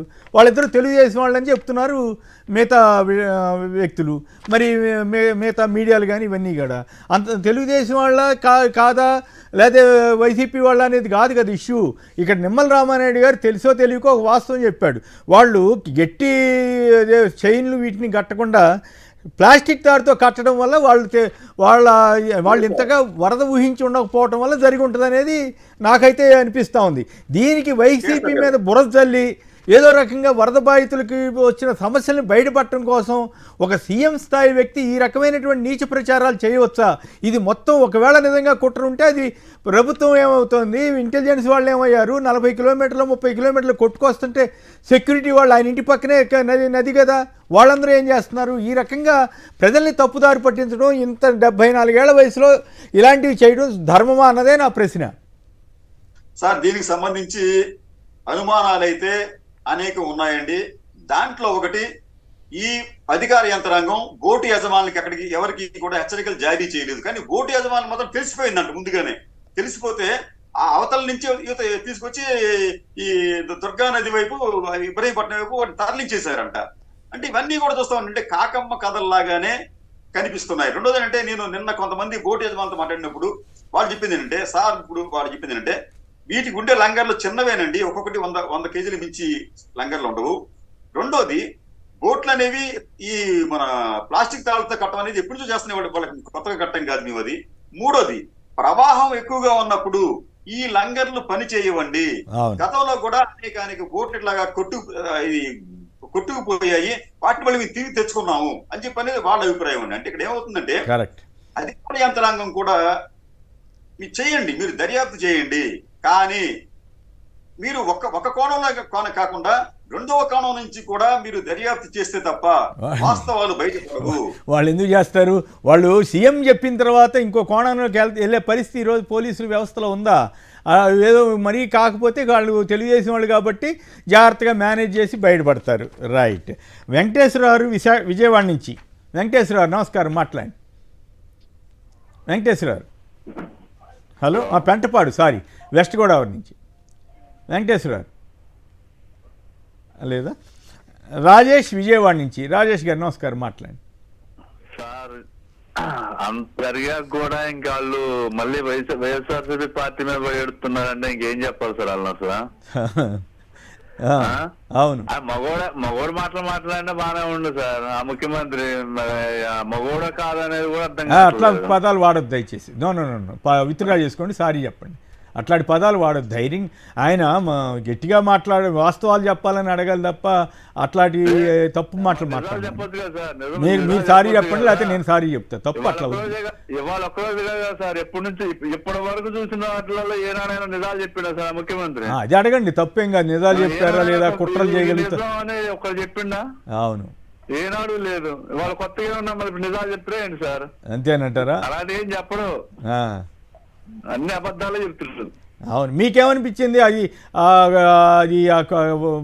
వరద బాధితుల నుంచి అడగండి, ముందు ఆయన ఏరియాలో ఉంటారు అడగండి. మీరు ఏరియాలో ఉంటారా అని బాజీ గారు అడుగుతున్నారు. రాజేష్ గారు సింగ్ నగర్ లో ఉంటారు. ఇప్పుడు ఎట్లా ఉంది పరిస్థితి? వద్దులేదు సార్, చెప్పాల్సిన చూస్తూనే ఉన్నారు అందరూ. లేదు, బ్రహ్మాండంగా. అసలు మీరంతా చాలా ధైర్యంగా ఉన్నారని ఆంధ్రజ్యోతి వాళ్ళు రాశారు. అయితే ఇందులో పోతే పోయినలే. లేదులేండి, ఎంత చండాలంగా ఉందంటే మా నోటితో మేము చెప్పుకోలేము. అంతేనా? మా నోటితో మరి ఈనాడు ఆంధ్రజ్యోతి తెగ బిల్డప్ ఇచ్చేస్తున్నాయి, మొత్తం కోలుకున్నారు, అసలు వాళ్ళకి ఏమి ఇబ్బందులు లేవన్నట్టు మాట రాస్తున్నాయి. వాళ్ళదేముంది లేదు సార్, వాళ్ళదేముంది, చెప్తే అది ఊపుతా ఉంటారు, ఇది రాయమంటే అది రాస్తుంటారు లేదు సార్, అంతే. Okay, right. మరొకరు సుధాకర్ గారు రాజమండ్రి నుంచి. అది సింగనగర్ ఏనంటే చూడండి అక్కడంతా ఎట్లా ఉందో పరిస్థితి. రైట్, సుధాకర్ గారు రాజమండ్రి. సుధాకర్ గారు నమస్కారం గారు, మీకు ప్యానలిస్టులు అందరికీ నమస్కారం. ఓకే సార్, ఇక్కడ ఇప్పుడు ఒక ప్రశ్న ప్రధానంగా నడుస్తుంది. ఒక సీఎం స్థాయి అని చెప్పేసి మీరు చాలా గౌరవంగా మాట్లాడుతున్నారు. బాధాకరమైన విషయం ఏంటంటే, గతంలో ఒక చిత్తూరులో అనుకుంటాను మేయర్ భర్తని ఒక అతను చంపేశాడు, మన మేనలుడు, పోయాన మేనలుడు. ఆనాడు ఒక బోండా ఉమా మహేశ్వరరావు అనబడే వ్యక్తి వెంటనే ఏ మాత్రం లేదు, ఏ మాత్రం ఆరా తీయడం లేదు, ఇది వైసీపీ వాళ్ళ పని అని చెప్పేసి చాలా గట్టిగా చెప్పాడు. మరి అతను ఒక భూమి కబ్జా చేసి, ఒక చిన్న పాప చచ్చిపోతున్నాను, నా భూమి నాకు ఇచ్చేసి నేను అమ్ముకుని నేను మా నాన్న వదిలేశాడు మమ్మల్ని, మేము అమ్ముకుని నేను వైద్యం చేయించుకోవాలంటే ఆ భూమి విషయం ఇప్పటికి కూడా వదలలేదండి అతను. ఇటువంటి గొప్ప గొప్ప నాయకులు, గొప్ప నిబద్ధత కలిగిన నాయకులు ఆ పార్టీలోనే ఉన్నారు. అంచేత సీఎం స్థాయి అంటున్నారు కాబట్టి ఒక మాట అండి, ఇప్పుడు ఎక్కడ ఇది మన చిత్తూరులో ఎక్కడో ఈ కాగితాలు ఏవో తగలడిపోయినాయి అంటే బీజేపీని ఇమీడియట్ గా మీరు హెలికాప్టర్ వేసుకుని వెళ్ళిపోండి అని చెప్పేసి వ్యక్తి ఇక్కడ వైజాగ్ లో ఆ పరవాడ ఏరియాలో అనుకుంటాను అంత పెద్ద ప్రమాదం జరిగి ఇంత ఘోరంగా అంతమంది చనిపోతే కనీసం వారం తర్వాత కూడా అక్కడికి వెళ్ళిన దాఖలాలు లేవండి. రైట్ బాజీ గారు చెప్పండి, ఏమిటి పరిస్థితి? కుట్ర అని అంటారు, పాపం బీజేపీ వాళ్ళు ఏమి దీని మీద పెద్దగా మాట్లాడట్లేదు, కానీ వాళ్ళు అఫ్కోర్స్ హిందూ మతానికి వ్యతిరేకంగానా అదానా ఇదనేది గత ప్రభుత్వంలో తెగ ప్రచారం చేశారు. ఇప్పుడు హోంమంత్రి గారేమో వినాయక చవితి ఛార్జీలు వసూలు చేస్తామని చెప్పినప్పుడు కూడా మీరు ఎవరు నోరు విప్పలేదు, ఎవరో మాధవిలత గారు అన్న తప్ప. సరే మీరు అని దేంట్లో నోరు విప్పట్లేదు కాబట్టి దీంట్లో నోరు విప్పట్లేదా? అసలు ఏమిటి ఈ రకమైనటువంటి పరిస్థితులు, పరిణామాలు మీ అందరికీ బాధ కలిగించట్లేదా? నమస్కారం కొమ్మినేని గారు, అదేవిధంగా ప్యానల్ ఉన్నటువంటి కృష్ణరాజు గారికి, శేఖర్ రెడ్డి గారికి, చూస్తున్న వ్యూయర్స్ అందరూ కూడా మీ ద్వారా నమస్కారం తెలియజేస్తా ఉన్నాను. సార్, ఒకటి ఇప్పుడు మీరు అడిగింది చిన్న విషయం, దాని మీద మా రాష్ట్ర అధ్యక్షురాలు దగ్గుబాటి పురంధేశ్వరి గారు సీఎం గారు మాట్లాడటం, ఆ తర్వాత అనిత గారు గతంలో ఉన్నటువంటి జీవోని నేను చదివాను తప్ప ఆ జీవోలో ఉన్నటువంటి అంశాలు మేము పరిగణలో తీసుకోవట్లేదు, అదేవిధంగా ఎక్కడ కూడా వినాయక విగ్రహాలకు సంబంధించినటువంటి చరాలను కట్టాల్సినటువంటి అవసరం లేదని స్టేట్మెంట్ ఇచ్చారు. అది ముగిసిన అధ్యాయం సార్. అంటే ముగిసిన అధ్యాయమైనా కూడా జగన్ గారి మీద ఎంత దుష్ప్రచారం చేశారు మీరంటే మీరు వ్యక్తిగతంగా కాదు మీ పార్టీకి సంబంధించిన కొందరు, చంద్రబాబు గారు అరాచకంగా, పవన్ కళ్యాణ్ అరాచకంగా ప్రచారం చేశారా లేదా? మరి ఇప్పుడేమో ముగిసిన అధ్యాయం అని చక్కగా తప్పించుకుంటున్నారు తెలివిగా. మీరు అంతేం తెలివైన వాళ్ళు కదా. ఇప్పుడు అప్పటిలా ఇప్పుడు బొమ్మలు పెట్టడానికి రూల్స్ రెగ్యులేషన్స్, లేకపోతే బొమ్మ పెట్టుకోవడానికి వీల్లేదు, ఇంత ఎత్తు ఉండాలి, ఇంతకన్నా ఉండటానికి లేదు అని మున్సిపాలిటీ సిబ్బంది దగ్గర నుంచి, పోలీసు వాళ్ళ దగ్గర నుంచి బొమ్మలు నిరోధించేటువంటి క్రమం జరిగిన దాన్ని మేము అడ్డుకోలేకపోవటానికి ప్రయత్నం చేసి, అడ్డుకోవడానికి కూడా ఆ రోజు ఉన్నటువంటి రాష్ట్ర అధ్యక్షులు సోమవీర్రాజు గారు వీళ్ళందరూ కూడా ప్రయత్నాలు చేయటం, మేము కూడా మా కార్యకర్తలు రాష్ట్రీయ అది దాని గురించి ఎంత మాట్లాడిన ఉపయోగం ఉంది. కానీ మీరు చెప్పేది ఇప్పుడు ఈ పడవల కుట్ర గురించి చెప్పండి. పడవల కుట్ర ఏమిటి? ఆ రకంగా ఒక సీఎం ఒక పక్క పోలీస్ ఎంక్వైరీ జరుగుతున్నప్పుడే ఆయన అట్లా ఆరోపణ చేస్తే ఏమి చెప్పదలిచినట్లు? వైసీపీ వాళ్ళ మీద ఏదో రకంగా నెట్టేయండి, నేను ఈ వరద ఫెయిల్యూర్స్ నుంచి తప్పుకోవాలని డైవర్ట్ చేయడానికి కాదా? నేను ఇక్కడ ఒక మాట చెప్తాను సార్. బోల్డని రాజకీయాలు చెప్పారు, మీరు బోల్డని అంశాలు చెప్పారు, మొట్టమొదటి రాసుకోవడానికి పేజీలు చాలని చెప్పారు బోల్డని. చెప్తానే ఇందులో ఒకటి ఏంటంటే రాజకీయం. ఇప్పుడు ప్రజల పక్కన మాట్లాడి ప్రజా సమస్య మీద మాట్లాడదామని అంటే ప్రజల సమస్య గురించి మాట్లాడితే, ఇప్పుడు ఆ సింగనగర్ లో చేసిన అతను ఆయన ఉన్నారు కదా, ఆయన నెంబర్ నాకు కనుక ఇవ్వగలిగితే మీరు ఆయన సహాయం ఎట్లా ఉందో పరిస్థితి నేను తక్షణం ఆయనకి పంపించి ఏర్పాటు చేస్తాను. ఎందుకంటే టోల్ ఫ్రీ నెంబర్ లో ఎన్డీఏ ఆఫీస్ నుంచి ఆయన ఉన్నటువంటి ఏరియాకి కంపల్సరిగా వెళ్ళేటువంటి ప్రయత్నం చేస్తాం. అక్కడ ఇప్పటికే హెలికాప్టర్ల ద్వారా ప్రతి అపార్ట్మెంట్ మీద కూడా దగ్గరగా ట్రక్కుడు మెటీరియల్ వేసినటువంటి పరిస్థితి. నీళ్ల కోసం మీరు చూపిస్తున్నటువంటి వీడియోలన్నీ కూడా 4 రోజుల క్రితం ఉన్నటువంటి స్థితి. ఇవాళ సింగనగర్ లో కూడా అడుగు లోపల ఉన్నటువంటి వాటరు పారిశుద్ధ్య సిబ్బంది మొత్తం కూడా, ఏదైతే ఫైర్ సిబ్బంది కూడా మొత్తం క్లియర్ చేస్తున్నటువంటి పరిస్థితి. రాష్ట్రంలో ఉన్నటువంటి అనంతపురం పక్కన ఉన్నటువంటి జిల్లాలు, గుంటూరు జిల్లాల్లోంచి, మిగతా జిల్లాలు, పశ్చిమ గోదావరి జిల్లాల నుంచి కూడా పారిశుద్ధ్య కార్మికులు, పోలీస్ సిబ్బంది అందరూ కూడా ఇక్కడికి వచ్చి నిర్విరామంగా పనిచేస్తా ఉన్నారు. ఇక్కడ ఒక విషయం మనం ఏంటంటే గుర్తుంచుకోవాల్సింది, ప్రజల కోసం పనిచేస్తున్నటువంటి ఉద్యోగస్తులు ఎవరైతే ఉన్నారో వాళ్ళ యొక్క మానసిక ధైర్యం మీద మనం ఆటలాడేటువంటి పరిస్థితి చేయకూడదు. ఎందుకంటే ఏ ప్రజలైనా అందరూ ఒకటే అనేటువంటి భావన రాజకీయ పక్షాల్లో ఉంటే ప్రజల సాయం కోరుకునేటువంటి పరిస్థితి. 40% ఓట్లు వేసినటువంటి ప్రజల్లో 40% ప్రజలు కూడా ఇవాళ వరదల్లో ఉన్నటువంటి స్థితి ఉందండి. వాళ్ళకి చేయాల్సినటువంటి సాయం గురించి వైసీపీ ఆలోచించాలని చెప్పని మనం చేస్తా ఉన్నాను. బోటు రాజకీయాల గురించి వాళ్ళు మాట్లాడేటప్పుడు 5 బోట్లలో 2 ఎవరై 3 ఎవరై, అసలు బోట్ అంటూ గుద్దితే లాకంటూ లెగిస్తే తెగినటువంటి కృష్ణానది పరివాహం ఏదైతే ఉందో అక్కడ కృష్ణలంక దగ్గర నుంచి అవనగడ్డ వరకు మునిగిపోయేటువంటి పరిస్థితిలో ఊహించడానికి కూడా చాలా భయంకరమైనటువంటి స్థితి. ఈ బోటు నీదా, ఈ బోటు నాదా, ఈ బోటుకు చుట్టం ఆడా, ఈ బోటుకు చుట్టం ఈడా అనేటువంటి మాట. అందులో మీరున్నారు పెద్దలు, మీరు మాట్లాడేటప్పుడు సహజంగా వైసీపీ వారు మాట్లాడుతున్న శేఖర్ రెడ్డి గారికి నేను చెప్పదలుచుకున్నాను. ఎందుకంటే దద్దమ్మ, వాజమ్మ ఇలాంటి పదాలు వాడి సిద్ధం అనేటువంటి మీటింగ్ పెట్టి, సిద్ధం తర్వాత యుద్ధం జరిగితే ప్రజలు ఇచ్చినటువంటి మద్దతు ఎవరికి వెళ్ళిపోయిందో మనకు తెలిసినటువంటి పరిస్థితి.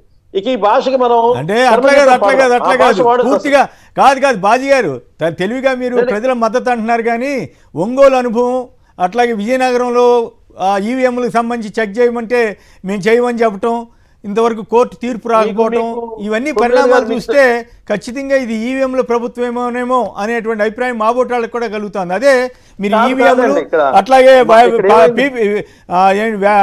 స్లిప్లు, పీపీవ్యాట్ స్లిప్లు ఈ రెండు కంపేర్ చేసి చూపించేసి ఉంటే అందరికీ డౌట్స్ క్లియర్ అయిపోయాయి కదా.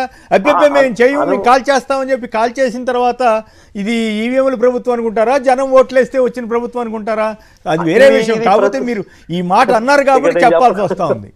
నేను చెప్తాను. ఇప్పుడు ఓడిన ప్రతి ఓడు, ఇప్పుడు మీ వీడియోనే వచ్చింది నిన్న మొన్న, ఓడిన ప్రతి ఓడు చెప్పేటువంటి మాట ఇదే, నా వీఎంలో అన్యాయం జరిగిందని. గతం నుంచి ఇదే పాట. నేను దాని గురించి మాట్లాడట్లా. ఒక బాలినేని శ్రీనివాసరెడ్డి గారు, బొత్స అప్పలనరసయ్య గారు, చంద్రశేఖర్ అనే మాజీ ఎంపీ గారు వాళ్ళు స్పెసిఫిక్గా డబ్బులు కట్టి మరి ఇగో వీవీప్యాట్ స్లిప్పుల్ని కంపేర్ చేయండి అని అడిగితే మేము చేయమని సుప్రీంకోర్టు డైరెక్షన్ ఉన్నప్పుడు కూడా మేము చేయమని చెప్పి మేము తగలబెట్టేసామని చెప్పి చెబుతూ ఉంటే బ్యాటరీ ఛార్జింగ్ 50% నుంచి 99% ఎట్లా పెరిగిందని అడుగుతుంటే సమాధానం చెప్పకుండా ఉంటే అనుమానాలు రావా? మీకు కూడా అనుమానం వచ్చింటుంది, కాకపోతే మీరు మాట్లాడరు. ఇంత సమస్య వస్తుందనే నేను ఎందుకు చెబుతున్నానంటే మీరు ప్రజల మద్దతు అన్నారు కాబట్టి కాదు ఇది ఈవీఎంల ప్రభుత్వం అనేది ప్రజల్లో వచ్చినటువంటి అభిప్రాయం చెప్పడం కోసమే తప్ప. ఓకే, అయినప్పటికీ కూడా ఈ ఆర్గ్యుమెంట్ నడుస్తూనే ఉంటుంది, మీరు ఒప్పుకునే పరిస్థితి ఇప్పుడు ఉండదు కాబట్టి ఈ బోట్ల రాజకీయానికి వెళ్ళండి, బోట్ల కుట్రకి వెళ్ళండి. ఇక్కడ సంభాషణ పూరితమైనటువంటి డిస్కషన్ చేద్దాం సార్ మనం. మీరు ఒక అనలిస్ట్ ఇచ్చారు, ఒక పార్టీ రిపోర్ట్ ఇచ్చారు, నన్ను కూడా మీ తరఫున కూర్చోబెట్టారు. మీ తరఫున అంటే మీ ఛానల్లో కూర్చున్నాం కాబట్టి మీ ప్యానలిస్ట్ గా నా పార్టీలో ఉన్నటువంటి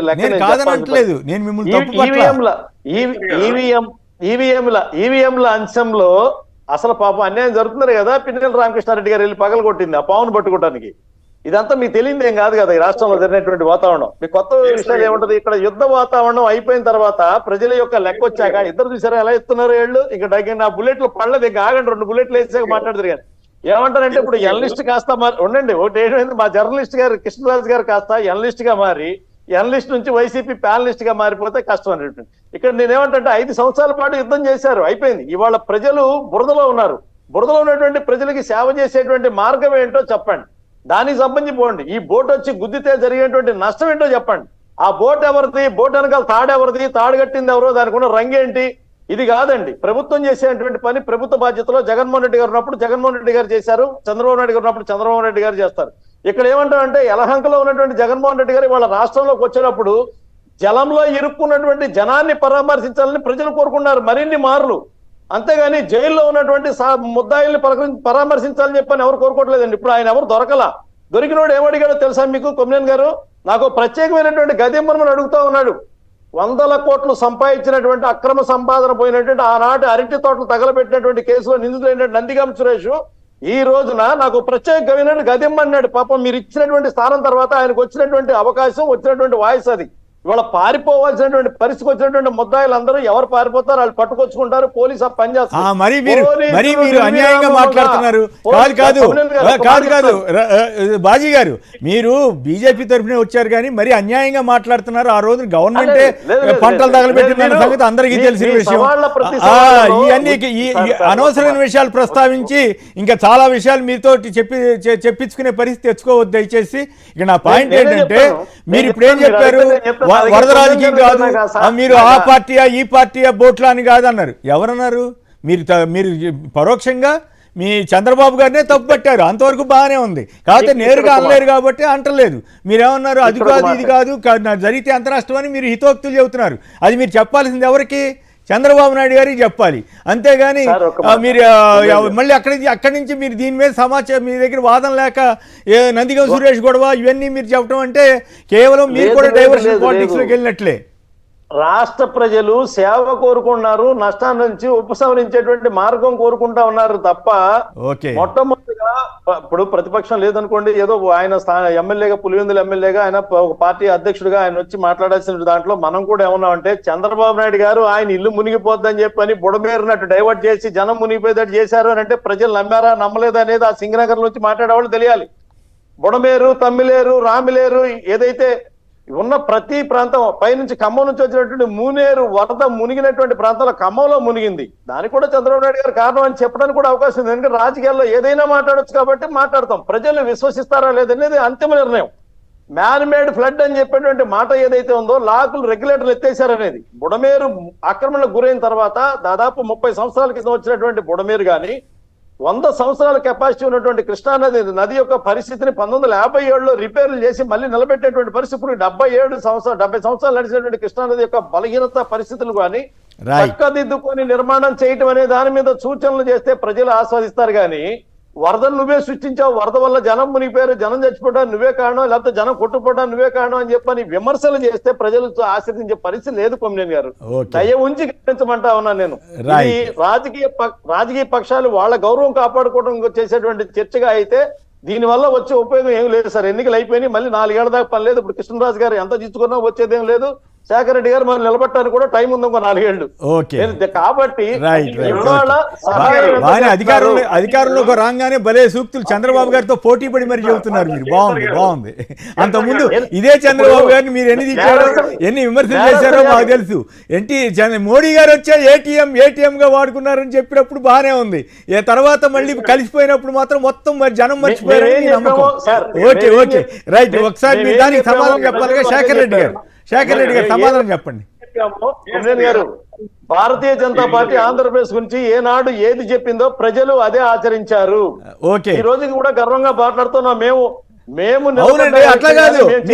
మీరు కథలు చెప్తే నేను ఎప్పటి నుంచో ఉన్నవాడిని, నాకు అన్ని తెలుసు. కాదు నాకు కూడా, నేను కూడా ఫాలో అవుతున్నాను మీతో పాటు. చంద్రబాబుని పచ్చి అవినీతి పరుడని మీరు అన్నారా లేదా? 100 కోట్లు సంపాదించాడని మీరు అన్నారా లేదా? ఇప్పుడు భజన చేస్తున్నారా లేదా? ఇవన్నీ రాజకీయాల్లో ఏదో జరుగుతుంటే చెప్పండి, నాకేం అభ్యంతరం లేదు. కానీ ఎదుటాళ్ళ మీద ఆరోపణ చేసేటప్పుడు మీ వైపు కూడా చూసుకోండి. మీరు అడిగిన దానికి సమాధానం చెప్పకుండా వేరే ఏదో చెప్తే ఇవన్నీ అడగాల్సి వస్తుంది. దయచేసి ఏంటంటే కొమ్మినేని గారు, భజన అంటే ఎట్లా ఉంటదంటే కరకట్టను పరిశీలించడానికి వచ్చినప్పుడు, ప్రజలు కష్టాల్లో ఉన్నప్పుడు సొంతంగా జిందాబాదులు కొట్టించుకుంటే అది భజన అంటారు. Right, okay right. ఇదో శేఖర్ రెడ్డి సింగనగర్ లోనే ఉన్నాడంట. ఒక్క నిమిషం, శేఖర్ రెడ్డి గారు సింగనగర్ విజువల్ చూపిస్తున్నారంట, చూడండి తాజాగా. శేఖర్ రెడ్డి గారు చూపించండి. అది దాన్ని వెంటనే మేము తీసుకెళ్లి చేపించే పని చేస్తాం. చూపించండి. శేఖర్, చంద్రబాబు అధికారం పంచుకుంటూ బీజేపీ వాళ్ళు కూడా పచ్చి అవకాశవాదులుగా మారిపోయినట్టున్నారు సార్. షేక్ బాజీ అన్న మాటలు ఉంటే అర్థమవుతుంది. ఆయన పాపం మంచాడే కానీ తప్పదు కదా పాపం. అయ్యయ్యో, ఆ ప్రాంతం చెప్పండి సార్. తన వ్యక్తిత్వం కోల్పోయి పచ్చి అవకాశవాదులు మారినట్టున్నారు సార్. లేదు నేను రెడీగా ఉన్నా. మీరు ఆ ప్రాంతం చెప్పండి, నేను ఇమ్మీడియట్ గా రెస్పాండ్ అవుతాను. నేను చేపిస్తాను. మీరు చేయించడం వేరు, ఇప్పటి వరకు జరగలేదని చెప్పొద్దు అంటున్నారు కదా, బ్రహ్మాండంగా జరిగిందని చెప్పమంటున్నారు కదా మీరు కూడా. నేను చెప్పమంటలే సార్, సమస్య పరిశీలిద్దామని చెప్తున్నాను సార్. ఎక్కడ నేను ఇప్పుడు సార్ నేను వారం రోజుల నుంచి నేను కలరా సెంటర్ లో, చిట్టినగర్ లో, రాజరాజపేటలో, నిన్న గాని మొన్న వచ్చే పంజాబ్ సెంటర్ లో మొట్టమొదటి రోజున నడుము లోతు నీళ్లలో దిగాను. ఎందుకు కృష్ణరాజు గారు ఆ ప్రాంత వాస్తవ్యుడే కదా, ఆయనతో కూడా మాట్లాడదాం. కృష్ణరాజు గారు చెప్పండి, బాజీ గారి బాధ ఏమిటి? బాజీ గారు చెప్పిందంటే వాస్తవం ఉందా లేదా? కుట్ర గురించి మాట్లాడొద్దని అంటున్నాడు చంద్రబాబు గారు, ఏమో ఏకంగా కుట్రని ప్రచారం చేస్తున్నాడు. మీరేమంటారు? బాజీ గారు ఎందుకో ఈ రోజున నోరు అదుపు తప్పి మాట్లాడారండి. ఏదో చించుకోవటం పుచ్చుకోవటం అంటే ఈ రాజకీయ వ్యభిచారం చేసే వాళ్ళు మాత్రమే, రాజకీయ వ్యభిచారం చేసే వాళ్ళు మాత్రమే, అవకాశవాదులు మాత్రమే ఇటువంటి మాటల్ని ఎదుటివారి పట్ల ప్రయోగిస్తూ ఉంటారు బాజీ గారు. మీరు ఇంకా మాట్లాడితే నేను మీ మీద ఇంకా గట్టిగానే మాట్లాడగలను. చెప్పండి. వద్దులే, వ్యక్తిగతంగా 5 సంవత్సరాల నుంచి మీరు చెప్పి డబ్బా కొట్టి ఎంపీ గారు వ్యక్తిగతంగా వెళ్ళొద్దు. ఎంపీ గారు చెప్పండి. మీ క్యారెక్టర్ ఏంటో మాకు తెలుసు, మా క్యారెక్టర్ మీకు తెలుసు. చెప్పండి. అన్ని చెప్పుకున్నాం. చెప్పండి, మీ లెక్కలని కరెక్ట్ అయితే మేము కూడా ఒప్పుకున్నాం. చెప్పండి. ఈవీఎంల మీద ఏంటంటే మీ ఎవరో మీ అరకులో పోటీ చేసిన కొత్తపల్లి గీత గారు ఏమంటారండి? ఆవిడ మొదట్లో ఆవిడ అనుమానం వ్యక్తం చేయలేదా? చంద్రబాబు మీ ఎన్డీఏలో భాగస్వామిగా ఉన్న చంద్రబాబు నాయుడు గారు ఆయన అనుమానం వ్యక్తం చేయలేదా? ఏమాడతారండి మీరు? చెప్పండి. ఇది ఓడిపోయిన ప్రతి వాడు చెప్పే మాటలని చెప్తున్నా నేను కూడా. ఓడిపోయిన ప్రతి వాడు చెప్పే మాట ఈవీఎంలు పనిచేయలేదు, ఇది నేను చెప్తాను. పోటీ మీరు ఓడిపోతాయండి అక్కడ. మేము విజయవాడలో గెలుస్తున్నాం, మీకు తెలుసో తెలీదో?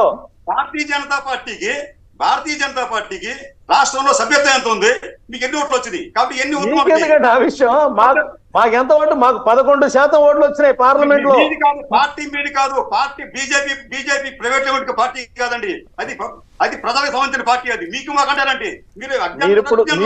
మీరు భజన చేయండి, మీరు వైసీపీ భజన ఎంత చేసుకున్నా మాకు అభ్యంతరం లేదు. దేశంలోని పార్టీ పాకిస్తాన్ పార్టీ కాదు, అది బీజేపీ అంటే పాకిస్తాన్ పార్టీ కాదు, దేశంలోని పార్టీ. మాకు కూడా సంబంధం ఉంటుంది. అయితే రండి, సరిగా అడగండి చెప్తాను నేను. అడగండి, ఖచ్చితంగా ప్రశ్నిస్తాం, ఖచ్చితంగా అనుమానం ఉంటే అడుగుతాం.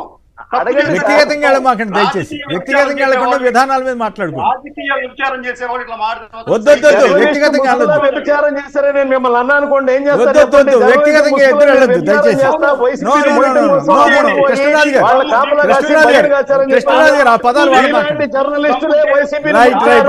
ఓకే బాజీ గారు వద్దు, ఇద్దరు వ్యక్తిగతంగా వెళ్ళమండి. రైట్, ఇద్దరు ఆగండి, వ్యక్తిగతంగా మీలాంటి వాళ్ళు రైట్ వాళ్ళిద్దరు ఆపండి. శేఖర్ గారు మీరు మాట్లాడండి.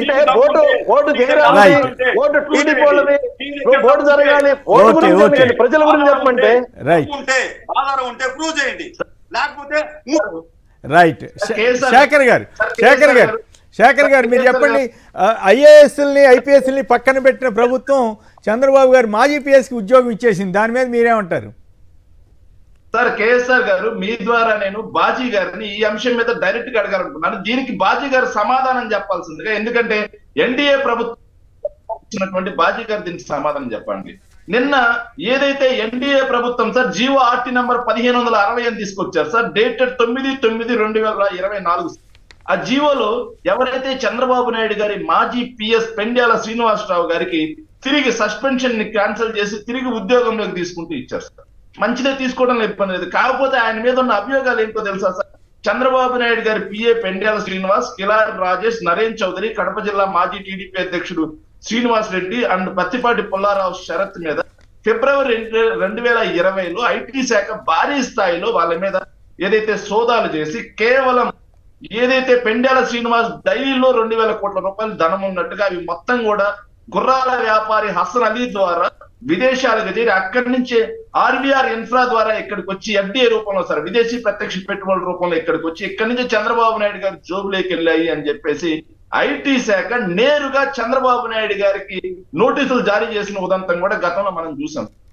అలాంటి వ్యక్తికి ఈ రోజు వాళ్ళు ఏదైతే ఆ కేసుల్లో ఎలాగైతేను ఏదైతే చంద్రబాబు నాయుడు గారి మీద ఉన్న స్కిల్ కేసులో కూడా నిందితుడు సార్, విదేశాలకు పారిపోయిన వ్యక్తి సార్, ఆయన మీద వీళ్ళు నిన్న జీవోలో సార్ ఎంత అద్భుతం అంటే ఎంత నిస్సిగ్గుగా ఏ ప్రభుత్వం పనిచేస్తుంది అనుకోండి సార్. 4వ పాయింట్లో సార్, జీవోలో 4వ పాయింట్లో వాళ్ళు ఏం చేశారంటే సార్, ఏదైతే ఎంక్వైరీ ఆఫీసర్ మొత్తం ఎంక్వైరీ చేసి ఇచ్చిన తర్వాత ఆయన మీద sir from the part of the charge proved అంట సార్, ఆయన మీద ఉన్న ఛార్జ్ ప్రూవ్ అయింది against him and dropped further action అండి. ఫర్దర్ యాక్షన్ డ్రాప్ చేశారంట sir with a warning to move careful and to repeat such instant in future అండి sir. అంటే ఆయన మీద చేసినటువంటి ఛార్జ్ ప్రూవ్ అయింది, ఆయన మీద విచారణని డ్రాప్ చేస్తా ఉన్నా. ఎలా డ్రాప్ చేస్తున్నామో తెలుసా సార్? ఇక మీదట ఎప్పుడు ఫ్యూచర్ లో నువ్వు తప్పు చేయొద్దు, కేర్ఫుల్ గా ఉండు అని వార్నింగ్ ఇచ్చి పెండ్యాల శ్రీనివాసరావు గారిని సస్పెన్షన్ ఎత్తేసి తీసుకుంటున్నాను సార్. సార్ ఇంత దానికి చట్టాలు ఎందుకు, ఐపీసీ సెక్షన్లు ఎందుకు, రాజ్యాంగం ఎందుకు, కోర్టులు ఎందుకు సార్ ఇవన్నీ? ఎవరు అధికారంలో అనుకూలంగా ఉండే వాళ్ళ కేసులు ఎత్తేసుకోవచ్చు కదా. రైట్, ఇదే సార్ మాకు డౌట్ కొడుతుంది సార్ కేసీఆర్ గారు మాకు డౌట్ కొడుతుంది. చెప్పండి. స్కిల్ కేసులో చంద్రబాబు నాయుడు గారు తనకి తాను నిర్దోషిగా ప్రకటించుకోవడం కోసం స్కిల్ కేసులో కూడా రేపు ఏం జరగబోతుందో డౌట్ వస్తుంది సార్ మాకు. ప్రభుత్వమే చంద్రబాబు గారిని మీరు జాగ్రత్తగా ఉండండి, ఇక మీద నుంచి మీరు ఏదైతే నామినేషన్ పద్ధతిలో కాకుండా టెండర్లోకి ఎత్తుంది, కేర్ఫుల్ గా ఉండండి అని చెప్పి చంద్రబాబు నాయుడు గారికి వార్నింగ్ ఇచ్చి చంద్రబాబు నాయుడు గారిని కూడా ఆ కేసు నుంచి తీసేస్తారేమో సార్ ప్రభుత్వం. రైట్, ఆయన ప్రభుత్వం కాబట్టి ఈ ప్రభుత్వంలో ఐఏఎస్ ఐపీఎస్లు మాత్రం పక్కన పెట్టేశారు, అది విశేషం. రైట్, రాజేశ్వరరావు పాత రాజేశ్వరపేట నుంచి. రాజేశ్వరరావు చెప్పండి, మీరేమంటారు? బాజీ గారు మీరు ఎక్కడ బాధపడుతుంటే చెప్పమంటున్నారు, చెప్పండి. నమస్కారం సార్. నమస్కారం, మాట్లాడండి. సార్ ఇప్పుడు నేను చూస్తున్నాను ఈ షో లైవ్. అవును. ఇప్పుడు వీళ్ళు అనవసరంగా మాట్లాడు. ఇప్పుడు మనకి ఎంతో సహాయం జరిగింది అన్నది కావాలి సార్. అవును. సహాయం అయితే బానే చేశారు సార్. ఎన్డీఆర్ఎఫ్ వాళ్ళు గాని, ఆర్మీ వాళ్ళు గాని, మొత్తం ఒక ఫుడ్ ప్యాకెట్ నాకు అందలేదు అన్న వాళ్ళు కూడా ఎక్స్ట్రా తీసుకొని వాటర్ బాటిల్ అయితే కేసులు సార్. సహాయక చర్యలు బాగానే జరిగినాయి. ఇప్పుడు వచ్చి వాళ్ళు అనవసరమైన మాటలు, ఇప్పుడు ఈవీఎంల గురించి వాటి గురించి ఇప్పుడు ప్రజలు ఏదో కోరుకున్నారు, వచ్చింది, చేస్తున్నారు. ఈ విపత్తు ఇది ప్రకృతి విపత్తు, దీన్ని ఎవరు ఏం చేయలేరు సార్. Okay right. ఓకే, మీరు మీరు పాతరాజేశ్వరపేట వాళ్ళు కాదు, వేరే ఎక్కడి నుంచో ఫోన్ చేశారు. No problem. తెలుగుదేశం కార్యకర్తని చెప్పి మీరు ఫోన్ చేసి ఉంటే మాట్లాడుంటే గౌరవంగా ఉండేది. ఇప్పుడు అక్కడ ఎదురుగా కనపడుతుంది. Okay okay right. మంచిదే. మొత్తం అంతా అసలు బుడమేరు లాకులు ఎత్తేస్తే వరద రాలేదని చెప్పదలిస్తే చెప్పండి, తప్పేం కాదు. మొత్తం మేము మునిగిపోతే మునిగిపోయాం వాళ్ళు కదా బాధపడుతుంది, మీరు కాదు కదా. అక్కడ జనం అల్లాడుతూ ఉంటే ఓకే, అసలు సహాయ చర్యలు చేయరని ఎవరు చెప్పరు. కానీ అదేదో మొత్తం అసలు అంత బ్రహ్మాండంగా జరిగిపోయినట్టు మీరు పిక్చర్ ఇస్తున్నారంటేనే అర్థమవుతా ఉంది. ఓకే, తప్పేం కాదు. మీ వాదన తెలుగుదేశం కార్యకర్తగా చెబుతున్నాను చెప్పుంటే గౌరవంగా ఉండేది. రైట్. రామకృష్ణ గారు గుంటూరు జిల్లా నుంచి. రామకృష్ణ గారు నమస్కారం, మాట్లాడండి. నమస్తే సార్. నమస్తే, మాట్లాడండి సార్. బాజీ గారికి చూడిపేస్తుంది. పెండాల శ్రీనివాస్ గారు అపాయింట్మెంట్ ని సమర్థిస్తారా బాజీ గారు? అది ఇప్పుడు అడుగుదాం. అది మళ్ళీ ఇప్పుడు వరదల గురించి బాగా జరిగిందని చెప్పేసి అంటున్నారు కదా అక్కడ. అవును. ముందు ప్రతిపక్షాలు అక్కడ జరిగిన ఇష్యూ మీద, జరగాల్సిన వాటి మీద ఫోకసింగ్ పెట్టాలంటున్నారు కదా. అవును. బీజేపీ అధ్యక్షురాలు కానీ బీజేపీ ఎమ్మెల్యే కానీ ఏమైనా ఫోకస్ పెట్టారా అక్కడ? ఓకే. ఎక్కడ అక్కడ సుజనా చౌదరి కానీ పురవేశ్వర్ గారు కానీ కేంద్ర మంత్రి వచ్చినప్పుడు కనపడ్డారు తప్పితే తర్వాత ఎక్కడ వీళ్ళు కనపడలేదు మనకి. రైట్. ఓకే, బాజీ గారు చెప్పండి. నిజంగానే ఐఏఎస్ ఐపీఎస్ని పక్కన పెట్టి తన మాజీ పిఎస్కి అపాయింట్మెంట్ ఇవ్వడానికి మీరు సమర్థిస్తారా అని కాలర్ కూడా అడుగుతున్నారు. సార్ 2 విషయాలు సార్. ఒకటి, రామకృష్ణ గారికి నేను చెప్పదలుచుకుంది ఏంటంటే, మీ ద్వారా సుజనా చౌదరి గారు రోజుకి 30-40 వేల ఆహార పొట్లాలు సుజనా ఫౌండేషన్ ద్వారా నీళ్ల పొట్లాలు, పాల ప్యాకెట్లు ఆ ప్రాంతం, ఆ నియోజకవర్గం మొత్తం కూడా చేస్తున్నారు. వారు ఒకసారి వస్తే వారిని తీసుకెళ్లి నేను చూపిస్తాను. రెండవది, రాష్ట్ర బీజేపీ అధ్యక్షురాలు ఇప్పటికీ 2 సార్లు ప్రతి వరద ప్రాంతంలోకి వెళ్ళడం జరిగింది. అక్కడ ఉన్నటువంటి పడవల్లో ప్రయాణం జరిగింది, నీళ్లలో నడిచి వెళ్ళడం కూడా ఉన్నటువంటి ప్రజలు పరగడం జరిగింది. నిన్న 3000 కిట్లు మేమే 22 డివిజన్లో కూడా పంచడం జరిగింది. మీకు మూడోది అండి, శివరాజ్ సింగ్ చౌహాన్ గారు ఇక్కడ రావడం జరిగింది. ఆర్మీ దళాలు మొత్తం కూడా ఆహారం ఇవ్వడం జరిగింది. మరబోట్లు నడుస్తున్నాయి. గజయితగాళ్లు 290 మంది గజయితగాళ్లు ఇక్కడ పనిచేస్తా ఉన్నటువంటి పరిస్థితి. దయచేసి ఈ ప్రాంతంలోకి వచ్చి ఇక్కడ జరిగినటువంటి నష్టం పలానా దగ్గర ఉందని పెట్టి వాళ్ళు ఇచ్చినటువంటి కాల్ నెంబర్ కొట్టి వాళ్ళు రెస్పాండ్ అవ్వకపోతే తక్షణమే అధికారుల గురించి మాట్లాడండి. ఎందుకంటే అధికారులు ప్రభుత్వం చౌహాన్ గారి స్పీచ్ చూశాను, చంద్రబాబు గారిని పొగడటానికే వచ్చినట్టు అనిపించింది నాకైతే. మీ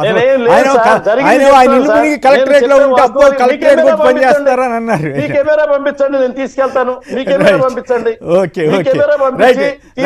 అక్కడ ఉందో లేదో ఈ విషయానికి రండి.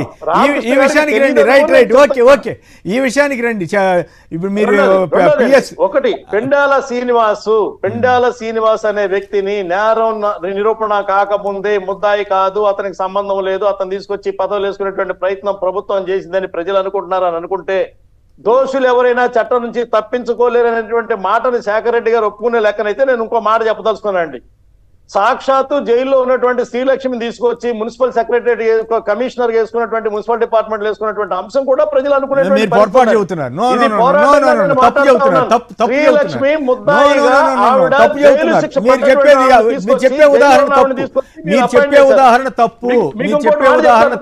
నా మాటకు అడ్డం పడకపోతే ఇంకో మాట చెప్తాను. ఇక్కడ ప్రభుత్వం పాలించమని అవకాశం ఇస్తే అట్లా కాదు. ఇప్పుడు చేస్తున్నది కరెక్టేనని చెబుతున్నారా? అప్పుడు చేశారని అన్నారు. ఓకే, ఇప్పుడు చేసేది కూడా తప్పే కదా మీరు చెప్పేదాని ప్రకారం. ఇప్పుడు చేసేది కూడా తప్పే కదా. వేధించి ఆఖరి రోజున యూనిఫై వేసుకునే అవకాశం జరిగే పరిస్థితి కోర్టు ద్వారా తెచ్చుకునేటువంటి. రైట్. ఓకే. మీరు గతంలో ఎవరినైతే అవినీతి పరులు అన్నారు ఇప్పుడు వాళ్ళందరూ గొప్ప వాళ్ళకే చెబుతున్నారు. ఓకే, కృష్ణరాజు గారు ఫైనల్ గా చెప్పండి. కృష్ణరాజు గారు. కేఎస్ఆర్ గారు ఒక్క నిమిషం. శ్రీలక్ష్మి కోర్టు నుంచి క్లీన్ చీట్ లభించాకే ఆవిడకి పోస్టింగ్ ఇవ్వడం జరిగింది. రైట్. అయినా కూడా ఆయన ఆరోపణ చేస్తారు, దానికి ఏముందిలే.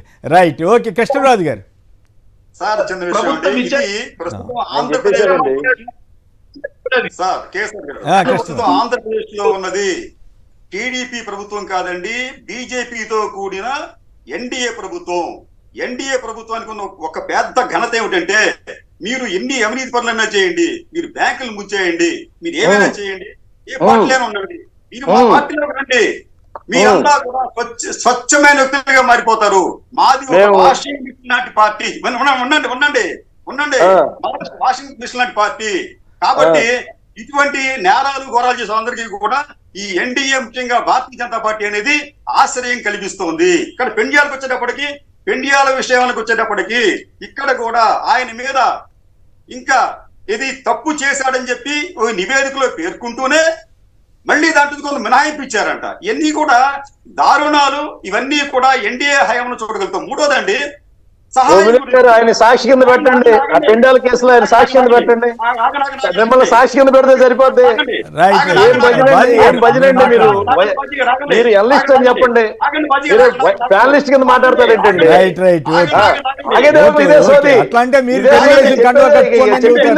ఇంకంతకన్నా ఏం లేదు, ఇందులో విషయం లేదు. పెండాల శ్రీనివాస్ మంచివాడు కాదు.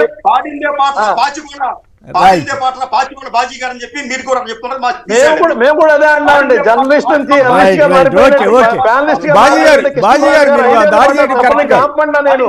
గారు మీకు ఇచ్చాం, ఛాన్స్ ఇచ్చాం, మీరు మాట్లాడేశారు, అయిపోయింది. ఒక్క నిమిషం బాజీ గారు మీరు ఆగండి. కృష్ణరాజు గారు మీ భజన ఆపండి సార్. మీరు భజన చేయండి. వైసీపీ అని భజన ఆపండి అంట మిమ్మల్ని. అందుకనే మీరు పర్మనెంట్ యాక్టర్ ఆఫ్ సాక్షి. మీరు బాజీ గారు మీ ఇద్దరికి ఏదో పాత తగాదాలు ఉన్నట్టున్నాయి, అది జోలికి వెళ్ళమాట.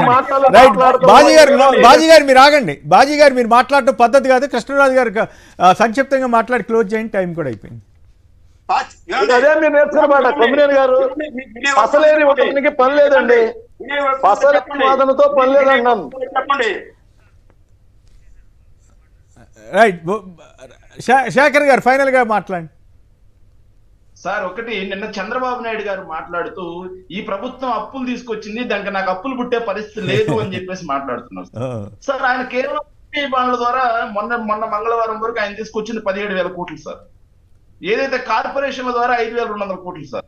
దాదాపుగా 22,000 కోట్ల రూపాయలు 22,000 కోట్ల రూపాయలు అప్పులు తీసుకొచ్చారు సార్ 3 నెలలు. అప్పు పుట్టట్లేదు అంటారు. Right okay sir. 20,000 కోట్ల అప్పు ఎక్కడికి పోయింది సార్? 3 నెలల్లో అంటే నెలకు వచ్చేసే 11,000 కోట్ల రూపాయలు అప్పు చేస్తున్నారు సార్. రైట్. ఒక్క పెన్షన్లు తప్పిస్తే వేరే ఏ సంక్షేమ పథకం ఇవ్వట్లేదు. Right okay. మరి ఇంకా కృష్ణరాజు గారు, బాజీ గారు, శేఖర్ రెడ్డి గారు ముగ్గురికి కూడా ధన్యవాదాలు. ఇది నేటి చర్చా కార్యక్రమం. నమస్కారం.